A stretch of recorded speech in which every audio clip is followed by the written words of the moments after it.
Hello there everyone, this is Father Duke 9000, and welcome to yet another episode of Games That Time Forgot, a series where we talk about cancelled games, betas, concepts, unused ideas, and more escapades in the strange but interesting world of game development.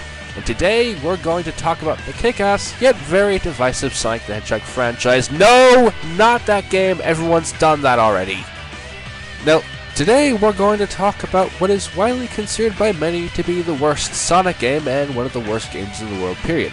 That's right, Sonic 06. Now, even though the Sonic fanbase tend to have massive agreements on, well, everything, it's agreed near unanimously that Sonic 06 let down a lot of people and overpromised on a ton of things that, because of all the hype, horribly underdelivered. Personally, I find the game to be pretty decent, with hilariously awful aspects to it, but I will agree that the game could have been a lot better. And most of this stems from the game's development cycle and the horrible fate that ensued from it. So today, on the special 6th episode of Games That Time Forgot, we're going to talk about several aspects of the history of Sonic 06. Get it? It's the 6th episode of the show and I'm talking about Sonic 06? Huh? Oh, thank you. Anyway, before I start, I want to clarify that I'll be splitting this video into different sections covering different topics. Overall development, silver, and miscellaneous stuff.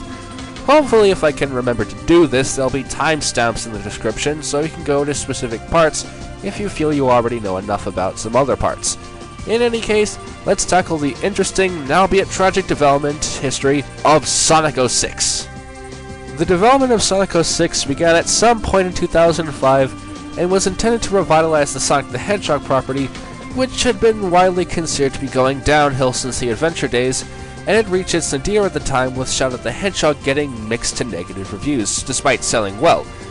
In order to resurrect the property, it was decided to take inspiration from the beloved adventure games by using many of the praised aspects of that series in the hope of creating the ultimate Sonic experience by making what would essentially be Sonic Adventure 3 in all but name.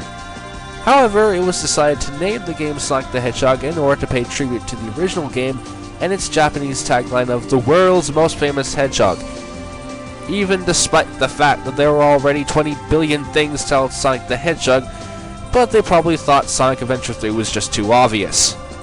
And in E3 2005, the existence of Sonic 06 was announced to the world with an early teaser trailer that showed off some of the early ideas that Sonic Team came up with.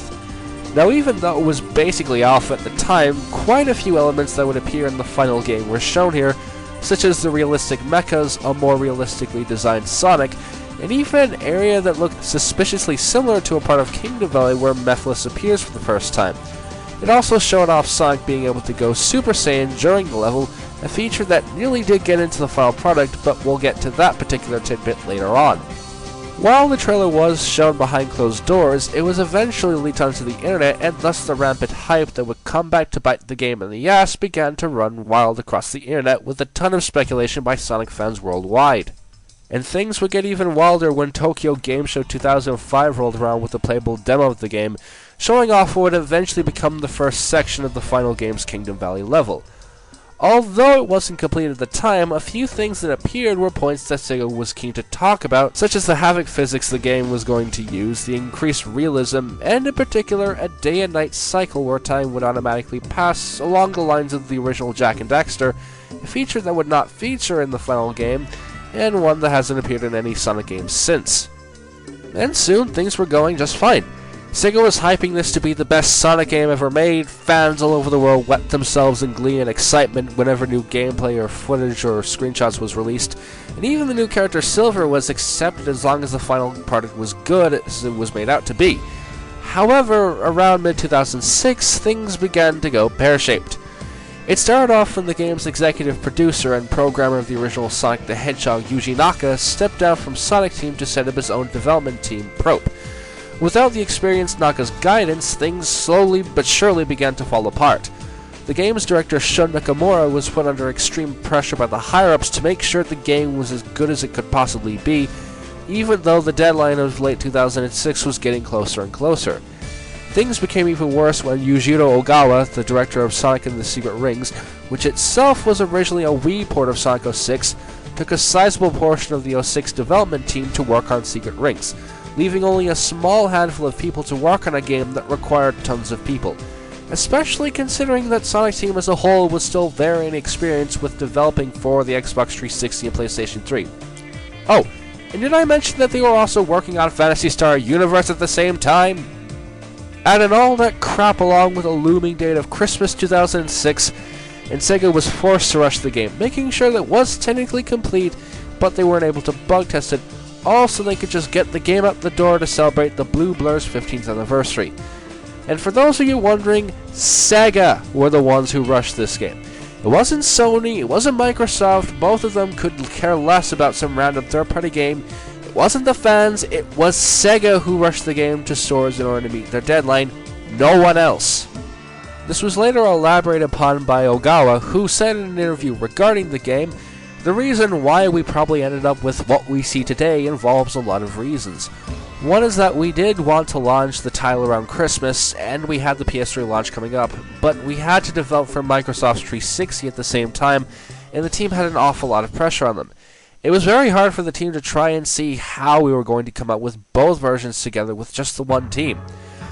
Unfortunately, this ended up giving Sonic a party celebration that was the equivalent of having a girl come out of a massive birthday cake with a knife through her head, collapsing on the cake in a bloody heap, and then finding out the cake was the wrong flavor. Or, if that terrible reference did make sense, it was a great giant cock-up that nearly tarnished the world's most famous Hedgehog's reputation completely. Honestly, it's actually pretty amazing that the Sonic franchise is still even alive today. I mean, any other series that ended up with a game or something to the equivalent of this would have been dead and buried on arrival. I guess it just goes to show how dedicated both Sega and the fans are that they didn't give up on the games even after a disaster like this happened. Though they still poke fun at the series for this a lot. I'll get onto my final thoughts later, but for now, it's time we focus on the future. According to an interview with game director Shun Nakamura featured in the Sega Mega Drive collection for the PS2 and PSP, Silver was originally intended to feature an all-new action game made to capitalize on the Havoc physics engine Sega had acquired at the time. However, it was decided after some time that it would be better to take what they'd already built up and put into Sonic's game in order to save resources, which, considering the final state of the final product, might have been for the best. And, okay, a lot of people really don't like Silver's design, which just made him look like a nightmarish hybrid of a pothead porcupine and Trunks from Dragon Ball Z, but to be fair, it took a heck of a lot of work to actually figure out what Silver's design was going to be. Apparently the guy went through about 50 different designs before the designers finally came up with one they all agreed on.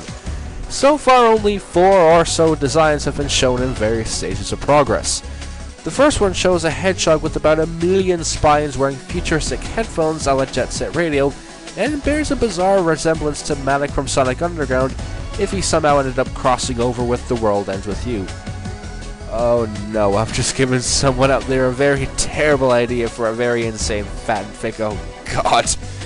Ignoring the possible travesty that I've inspired, the second design gets even more ridiculous than the one we know and tolerate. I mean, look at it! The crazy-ass hair, the metallic spines or helmet thing, the over-the-top shoes. It's a fan character disaster waiting to happen. Thankfully, by the third design, things became less bizarre, since they at least started agreeing on the whole pothead hairdo thing by this point. This design in particular shows off a possible concept where Silver's hair is normally down when he's not using telekinetic abilities, and it only raises up when he's actually using it. It actually does look pretty cool, I'll have to admit, but it isn't as iconic as the whole constant marijuana do. The fourth and most complete design shows one very similar to what we would eventually get, but with a few differences. Firstly, instead of Silver the Hedgehog, he's referred to as Venice the Mink, the name being a reference to the real-life city Soliana was based on. Then there's his color scheme. His giant chest hair thingy is golden instead of white, his fur color is much brighter than his final namesake, and his eyes are blue instead of yellow. Oh, and his boots are different, but it's the eyes that matter for crap's sake! While there isn't much else to say about the character as far as I know, one final amusing tidbit. Apparently, Silver was originally supposed to be as fast as Sonic or Shadow, like in the PSP spin-off Sonic Rivals, But due to the game being rushed, Silver ended up as infamously slow as he is, much to the extreme annoyance of many a Sonic fan. And finally, it's time to cover the incidental stuff either noticed in screenshots or in the game files. In several screenshots posted around E3 2006, the realistic mechs were going to appear in Crisis City, which they didn't appear in until the DLC came around, and it looked like that Sonic and Silver were going to be able to access areas the opposite character can't get to in the final game, so Sonic would go through Silver's slower paced sections and vice versa. There's also a pretty interesting character render showing a particularly fluffy looking Sonic. Apparently, in an attempt to make Sonic even more realistic, Sonic Team was going to use a special kind of render that actually showed the hair on Sonic's fur for the first time, instead of it just looking like painted skin. It's unknown as to why they didn't go through with this, but I can guess that either the render really screwed things up, or it had to be dropped when the team was rushing the game. Either way, I think it's a bit of a letdown, since I think it actually does look pretty awesome, and hopefully we'll get to see it again at some point in the future. But the most interesting little tidbits come from text access from the disk files, letting out some quite interesting plans for the game had it not been rushed. Firstly, it seemed that in each level there were going to be multiple missions to complete along the lines of those seen in Sonic Adventure 2, with goals like find X rings, find the missing shell, complete the hard version of this level, complete a minigame, and so on. It also looked like you would have been able to buy music from the previous Sonic games from the store, with music from several games coming in 2 or 3 parts. It's unknown as to how you could listen to music. I'm guessing that either you could have listened to it in the sound test menu, or you could play the music over the level's actual themes out of Sonic Generations. And if it was the latter, it would have been really freaking cool. The text also reveals that there would have been separate episodes for each and every character, not just Sonic and Shadow and Silver, but all of the side characters too, which actually makes sense in a way. The side characters had basically nothing to do in the main game's plot, and if the intention was to tell their stories in their own episodes, that would explain a heck of a lot of things. However, it also revealed that there was going to be an episode planned for a character who never appeared in the final game, Metal Sonic. Just think about that for a second. Metal Sonic in the same game as Mephiles the Dark. The holy shit quotient just went through the roof, my friends. And finally, and most interesting of all, it looks like you would have been able to go super in the levels with a special item equipped. In Sonic's store, you can buy differently colored gems that grant you a different number of abilities, but it looks like you would have been able to buy a rainbow gem that would allow you to turn super with any of the characters. When the game was hacked, it was discovered that some, but not all of the programming was done for this, meaning that you could see the transformation animations, but that was it. Unfortunately, we'd have to wait until Sonic Colors came around in order to actually play through a 3D Sonic game that would have let you go through the game as Super Sonic without having to fight the final boss. And finally, that's the development history and interesting tidbits of Sonic 06, a game that, to quote a certain song, could have been so much more than it did turn out to be. While I can still play the game and enjoy it in all its hilariously awful but still pretty decent glory, I'll admit that it could have been a lot better than what we got. Maybe someday, Sega and Sonic Team will decide to do things right and give us the game that Sonic fans should have gotten 7 years ago. And hopefully they won't rush it this time, and maybe do something about that silly romance.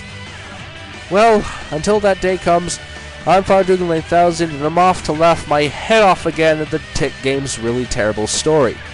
I hope you enjoyed watching games that time forgot, and until we meet again, have a great day, y'all!